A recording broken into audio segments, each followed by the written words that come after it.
I wanted to film a really quick video because I realized that courses at KI are actually structured really differently to those of other countries and universities, and that comes as a surprise to a lot of both prospective and even accepted students. So here go 8 things that you might not know about your course at KI. Is that the bulk of the course content is given in voluntary lectures. So you could choose to learn pretty much all of the course on your own from the lecture slides and the textbook.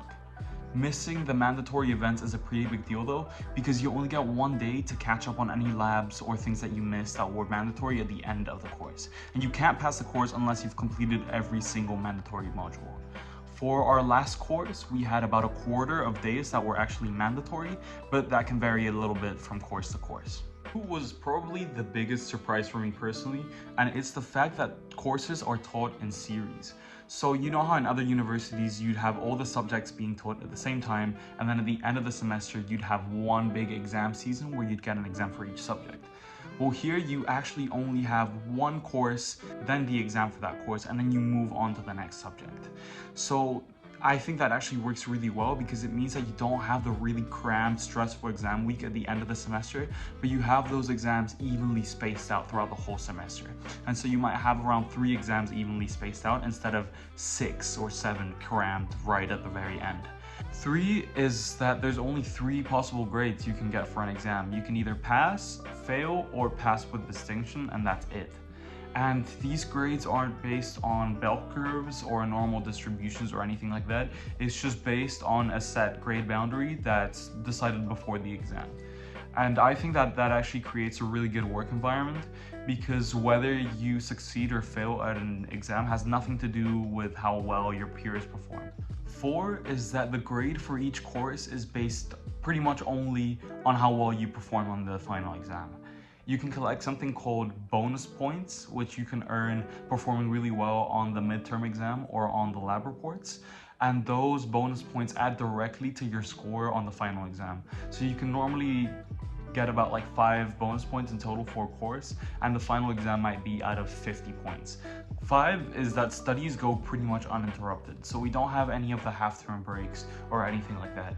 Right now, I'm in Spain because we are on our winter study break, which means that we don't have any lectures or anything like that, but we do have an exam as soon as we get back. So I'm going back to Stockholm on the 7th, and we have the exam for the end of the course on the 9th. And as the bachelors, we don't have any online lectures or anything like that during this time, but I know some of the master's courses do.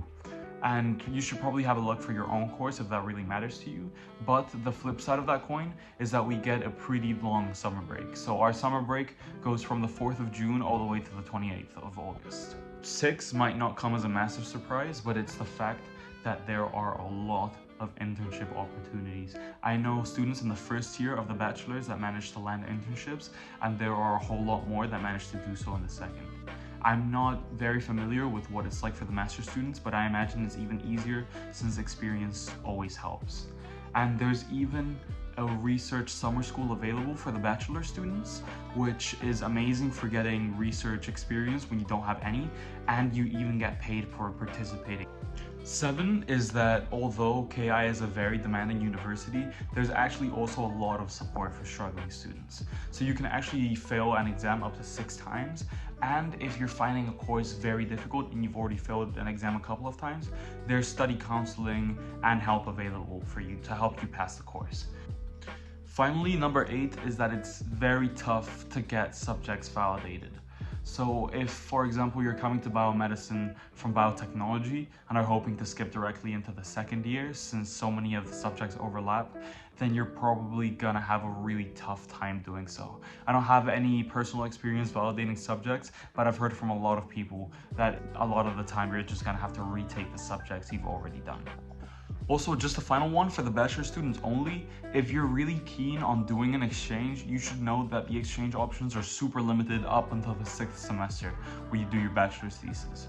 So the only other exchange option available is to go to Leiden University for a semester, either in the 3rd or the 4th semester, and even that option isn't overwhelmingly popular for KI students.